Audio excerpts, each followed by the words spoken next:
Welcome, everybody. My name is Mina Jane. I'm the director of the Ashland Public Library, and I'm always happy to be here with Jody of at Red Red Reviews, Instagram blogger for, I think, mostly horror. She does some thrillers, but horror is her jam. So we're going to be talking about, hi, Carol.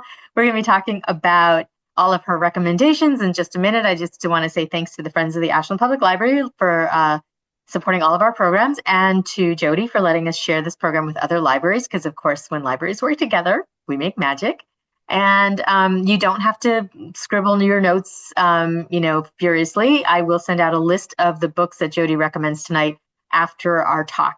So sit back, relax, and enjoy, and let us know in the chat what you've been reading and enjoying lately. Jody, so good to see you. Oh, happy Halloween. We are almost there. So I know with Halloween, people like to get spooky. They like to read all of these spooky stuff. So I kind of have like an almost perfect selection for you tonight, except I don't have any slasher books, which I think are important. So, don't cry. I know that's really going to affect you. But I do have like, oh my God, I just finished yesterday the best haunted house book I've read in such a long time. I'm jumping right into this, by the way. You know how this rolls. Where is it? So the place where they buried your heart. That's a mouthful. That is a title by Christina Henry. So she's known for her screwed up version of Alice in Wonderland series, and she wrote a book last year that I read that was good too. But this book was it blew my mind. It's a haunted house story. You got their classic house on the hill that the kids all are all afraid of. People in the street know not to go into, and then this group of boys go in, and one and a half comes out. So when I say that, so it is kind of a slasher film. Well, yeah, but it's a haunted house story. So anyways, there's three kids that go in.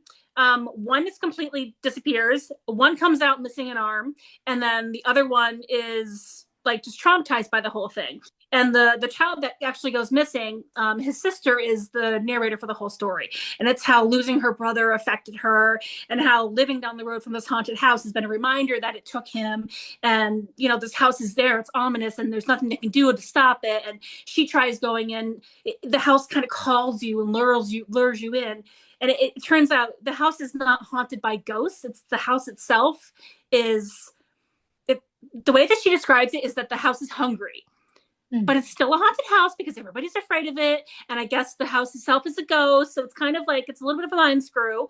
But it's just horrible what happens when they get in that house. Like, seriously, they get like every single time someone goes in the house, something bad happens. There's like blood running down the walls, the floors, like they bounce and they move, and the stair. It's just like, it's horrible.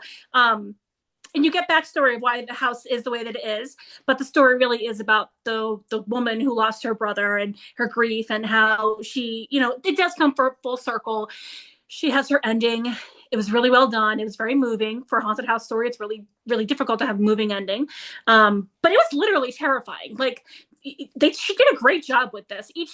I think she goes into kids getting into the house like 3 or 4 times. She gives a little brief story about what happens when they're in the house. That's where all the scary stuff happens. But most of the story is about the woman, pretty much watching this house her whole entire life. And just, it's a reminder of what she lost. It's sad. It was heartwarming, and it was scary as shit. Right?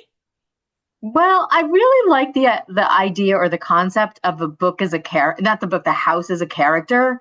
It really is. Yeah. Like that sort of inanimate, what you would consider an inanimate, like, what is that one with the dentist, with the, I don't know, the plant that eats people. Little Shop of Horror? Little Shop of Horrors, What's right? wrong with you? Why do I even bother with you? I don't know. But yeah, you keep coming back. I don't know. I don't always get it. But like, like that kind of thing that you don't expect to like have, animation, and all of a sudden it has, like you said, like it's hungry. Is the book out yet? It is out, right? It is not out. It comes out next month on the 4th. So this is like, get your pre-order, get it on your list, demand it from your library. So it's not for Halloween. You can't get it on Halloween unless you have a magical little book sleeve like I do. But but it definitely, it's worth getting your hands on. But I do have, I'm cutting you off, Mina, I'm jumping right into the next book. Another haunted house story that is out, by Krista Carmen, How to Fake a Haunting. This was another haunted house story. And this one, the house is not a character, so it's a completely different spectrum of haunting. What happens is that there's a woman who is trying to get rid of her husband out of her marriage and away from her daughter without having to go through all the crap with divorce and all that stuff. If he walks away, he abandons them, and then she'll have more rights. He's got his family that will fight for him.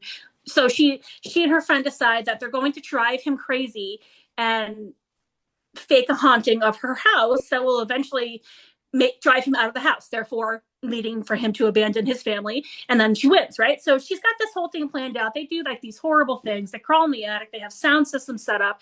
They have flies that they put through the freaking ventilation system. Honestly, that was the grossest part. Like the flies really, it's like Amityville horror. All this, flies gross me out. I had an infestation of flies like 2 weeks ago because of how warm it was. So I was feeling that, like just mass amounts of flies. So anyways, so when she's doing this haunting, things started happening around the house, and not just what she's doing happening, and she's seeing things as well. So the house is actually haunted, but it's a brand new house. It's not on any burial ground. It's in Newport. Oh, the whole setting is Newport, which is absolutely gorgeous. I'm like, Krista does setting like nobody's business. Oh, so you're in Newport. There's nothing bad that happened in this house. Why is it haunted? I cannot tell you why, because that's the whole point of the story. But when you get there, it broke my effing heart. And it was like, the only way, okay, little tiny bit of a spoiler. I call it a living haunting. Yeah. It's not the ghosts that haunt the house. It's the people. That's all I'm telling you. That sounds really different. I mean, like something you unexpected. I did not expect that. I knew that there was going to be ghosty aspects in it because it's Krista Carmen. She's got to give us a little bit of the thrill and the horror. And I was thrilled with like the first half of the book with the fake haunting because it was actually pretty funny. Mm-hmm. But then she throws in the little smatterings of the actual haunting, and then you get why that haunting is happening and how it's happening. And it just becomes like, it goes from being this lighthearted book, not lighthearted because it really does deal, the father has alcoholism. So it's not lighthearted, but you know what I'm saying? It's, you got these ups and downs, and then you get to this point where it's like the wall hits, you're faced with a mirror, and it just gets really bad from there. Really good though. Oh. So, well, we were just talking about Krista because she's coming to Ashland in person in January, and the topic is going to be New England lore. And so this book is absolutely perfect for it because it's set in New England. It has, the haunted house aspect, and all of her books are like about, the area. And that's why I think the setting part is really an interesting She's just a master with setting, and she takes you all over Rhode Island. And the thing is, these books make you want to visit those parts of Rhode Island that she's put in them. Like the Daughters of Block Island is written about a mansion that existed on Block Island and is gone now. I want to see that foundation. I want to be where that story, like she brings it to life, and she adds things that weren't there. And she did the same thing with the book that came out last year, the one that was in Providence. My daughter is now going to college in Providence, and where this place is set, it's Edgar Allan Poe's girlfriend's house. I want to go to that house because it's a real thing. You had a girlfriend? he had, he wasn't that great looking. Yeah. Well, he was kind of creepy, right? He had a lot of side honeys. I mean, didn't he marry his cousin? Now I'm like, I'm gonna have to look him up. Wow. He was not a looker, but he had side pieces. Okay, well, that's good to know. I love it. Also, the book you just mentioned by Krista is out. It came out already. The book that you mentioned first by Christina is not out yet. And so start with Krista. Yeah. And then find Christina. Right. But Christina, we should send her a note like, hey, if you're going to do a haunted house book around Halloween, it should come out before Halloween. I don't understand that. Like, I mean, I read horror all year long, and maybe that's her mentality that we should have horror all year long. But like haunted house books should be only released in October. Well, it shouldn't be like the week after Halloween. That's all I'm saying. And not to diss her book, just the timing. No, it was very good. So I do think everybody should put that on their list. Okay, so going to next, I'm going to give you monsters. I don't read Ooh, a I lot love of monster monsters. books. Monsters. I want to start with this one. This is, so I have told you about the Killer VH series from Shortwave Media. There's 7 books in the series now, and each one is incredibly awesome. They're very short little books. They're like the size of an old Fear Street book by R.L. Stine. So their next installment, number 7, is The Long Low Whistle by Mm. Laurel Hightower. I always want to call her Laura, but it's Laurel. And so this book is literally, it's like 204 pages long, 202 pages long. How do you pack so much into 202 pages and still scare the crap out of me? This book was freaking awesome, and it's a one sitter. So it's about this girl who I want to say it's Kentucky. Her dad dies in this mine blow up. Half the town's in there. They all get, like, the mine gets flooded, but it shouldn't have gotten flooded because it was nowhere near any water. So that's a little suspicious. So her father dies. She was like 10. Shoot to the future. Like, she's like 18, 19 now. And she wants to find out what killed her father. Why did he really die? She wants to go into that mine. So she's trying to figure out how to get in there on her own. And the only way to get to the mine, because of the collapse, is to go through, what do you call those things? Mausoleum. And got to go through the crypt, climb and through. Of course. And on the way to do this whole thing, she meets these podcast people who are looking for cryptids. There's supposed to be a cryptid involved with this mine falling apart. And she's like, well, that's stupid. Question. What is a cryptid? I keep hearing this word and I'm not really sure what it is. Mothman, the Jersey Devil, all of these critters there were Sasquatch. They've been seen, but they're not confirmed, kind of thing. Stories, they have legends behind them. Okay. In this case, it's some sort of like a weird goblin thing. They don't give them a name, but it's like a goblin. They swear that exists because they have like a little bit of footage about it. You want to know about cryptids? Talk to J.W. Oker. He will tell you about them. Anyways, so she kind of pairs up with this podcast, and they go into the caves to get to the mine, and it becomes, there is stuff in that cave.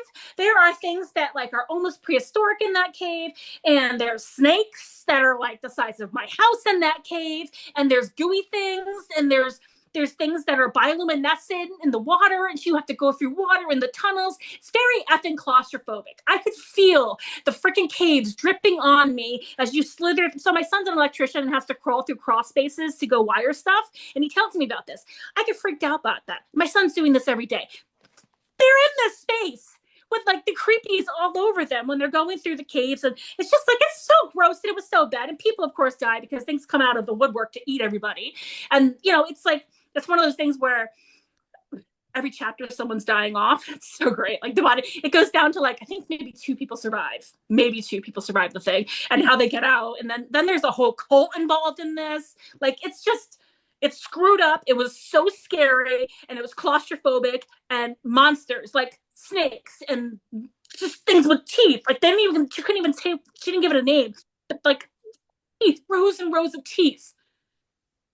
So what's the point of this book? What's the story? She's looking for her father, or what killed her father in the mine. So it's like a quest to deal with her grief. I guess that's the point. Oh. But I kind of didn't care. That's the joy of horror, I guess, to say ultimately you don't care because you're just having so much fun, I guess. That's so funny. Blast. I'm like, I feel bad for her, and like, I want her to find her dad or what happened to her dad, and she does get her conclusion in the end. But like, there's so many monsters in here that are distracting you from the main purpose of the book. It's like, you kind of have to slow down for that car accident, even though you're gonna miss your meeting if you slow down. I'm stopping. I'm full on stopping to look at that car accident because it's horrible. Oh my God. I love it. Okay, I just have to know. I don't need a happy ending, but is there a satisfying ending for you? For me, yeah. Okay. For all you, right. no. Yeah. Well, Yeah. I'm a weenie. Everybody knows this. I can't read horror.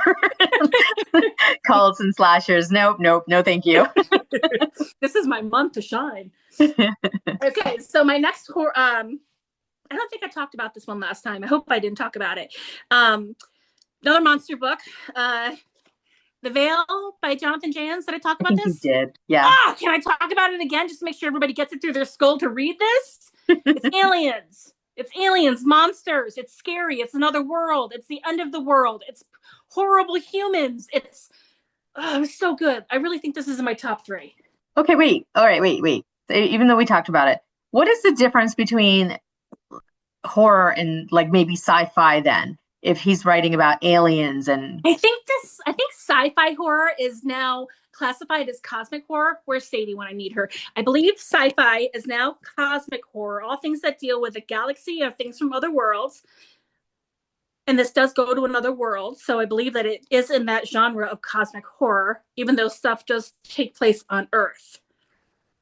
so a movie like Alien, let's say, is that considered cosmic horror because horrible things happen? In space.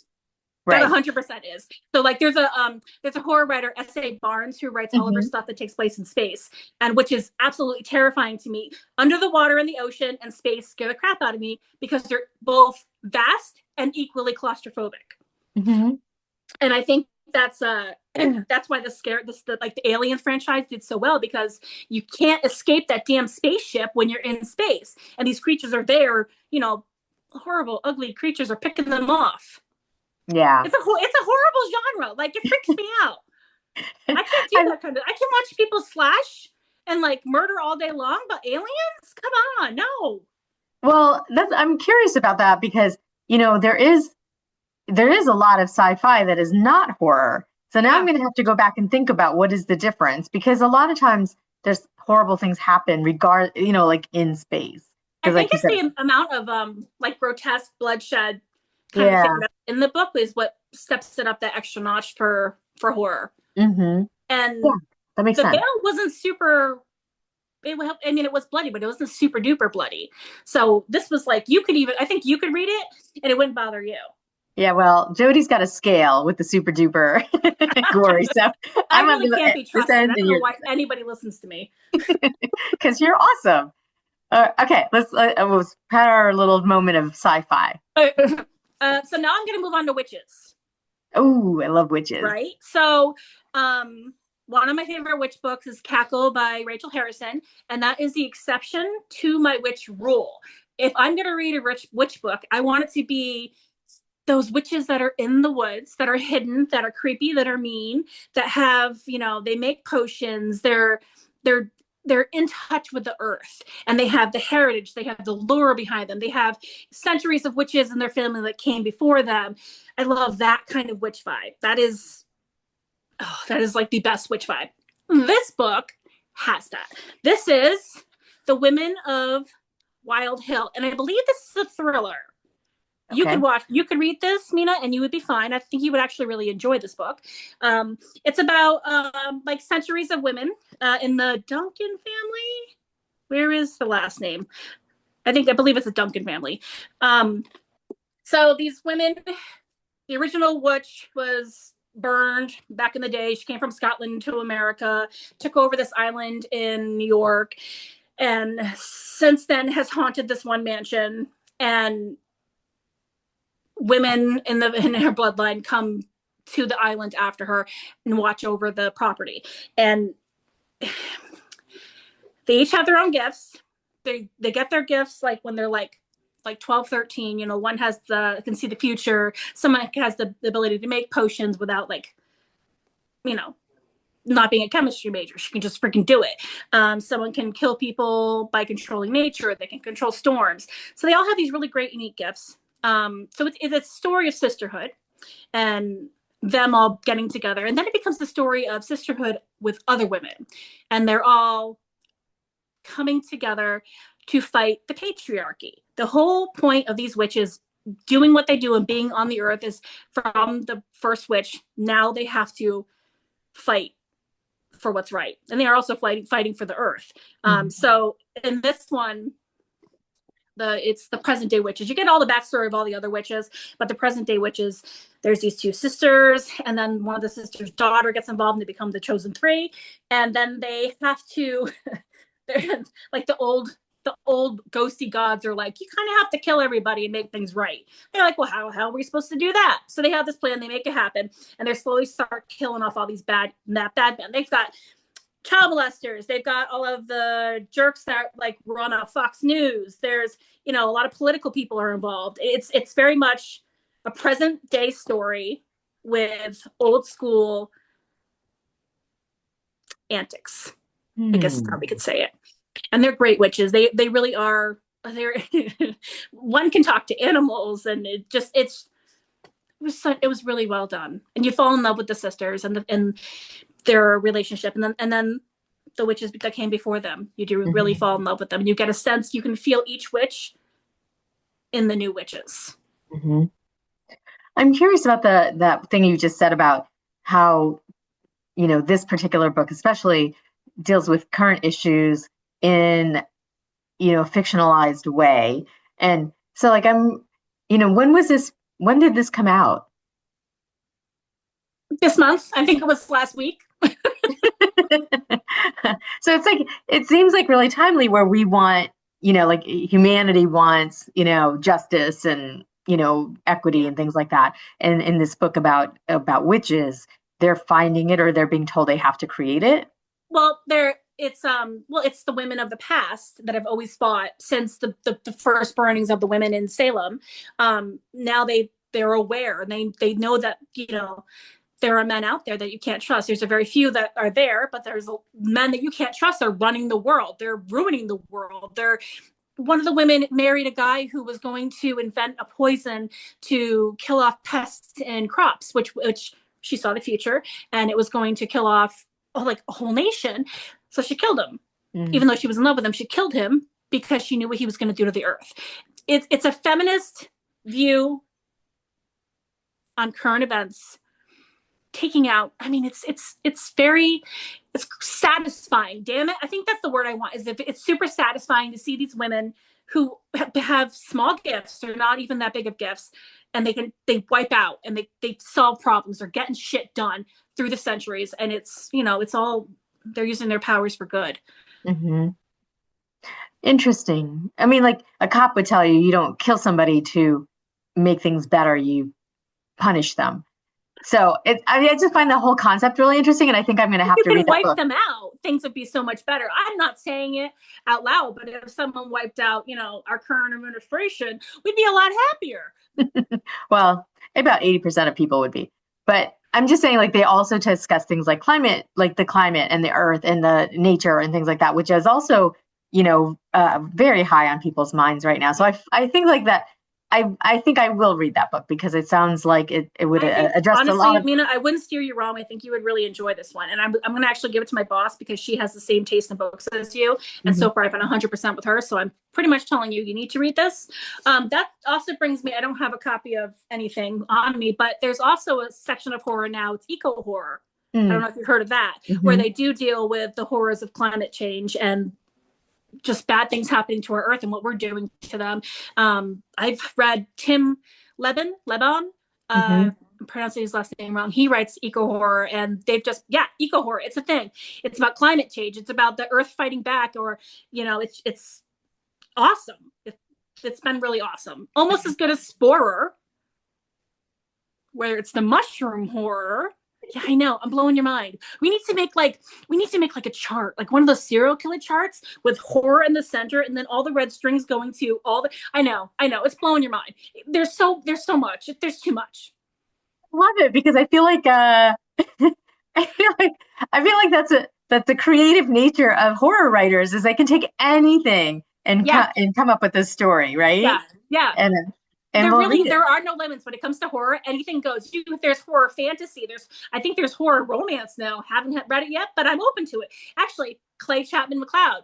McLeod Chapman. I always screw that up. He is writing currently a YA young adult horror novel that is romance. And so is I believe Kat Scully. Yeah. Like, I love that. It's called Horrormance. I mean, it doesn't get not. I think that's the genre. She just. I love it. Yes, I'm here for that because I read a romance anyway, so I have to see what this whole like subgenre is going to be about. But I do love that about horror writers because I feel like they literally can take anything, especially like current fears and things like that, and give us this cathartic sort of way to handle it emotionally through their books, Yeah. right? Yeah. Yeah. And like I get revved up like with Wake Up and Open Your Eyes by Clay Chapman McLeod. That one, that's a political horror book. He did not set out to write it as a political horror book, but that's 100% what it is. And it's his opinion, his voice, and he's getting revenge. And he's opening your eyes and showing you what you're seeing. I just love it. Absolutely love it. I'm here Mhm. for it. I know we talked about that book before. So Carol says, "Who doesn't love cat?" And Ray Claypool writes mushroom horror. I think I've not heard of him. Have you? I have not either. I'm gonna have to look that up. But Yeah. so this proves that there's another person in the world that knows about mushroom horror. See, I mean, it's not just me. It's an actual thing. I love it because if you think about it, mushrooms are they grow in dead things. They grow in Hmm. crap. They grow in the darkest, dirtiest soil there is. What's not horrific about that? Like, yeah, fungus people. Yeah, come on. Isn't there a show on HBO or something? What is it called? Us? Something? I don't know. Oh, I can't remember what it's called, but they got the mushrooms growing out of their faces like Walking Dead, but with mushrooms. Stranger Things, I can't think of the name of it. Somebody's going to know it. Christine, chime in. I know you know who this is. The mushroom face. I know it was huge. It's a thing. Mushrooms are a thing. I love to eat mushrooms. Well, And I there want to live in a book. apparently in horror and mushroom horror, they like to eat you too. Last of Last of Us. Us. See, That's it. I just Last of want to Us. keep Christine around. She knows what's up.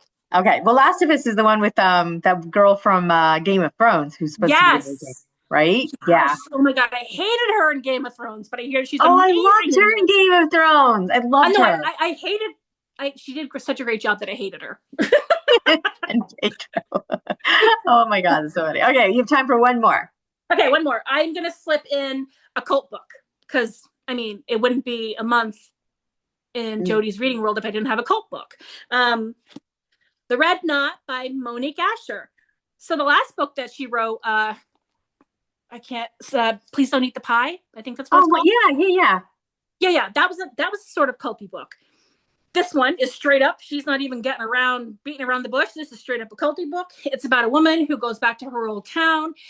She's got some suppressed memories from her childhood that start coming out when girls start getting picked off in the neighborhood, and she's the detective and has to like figure out what's going on. It becomes a serial murder thing.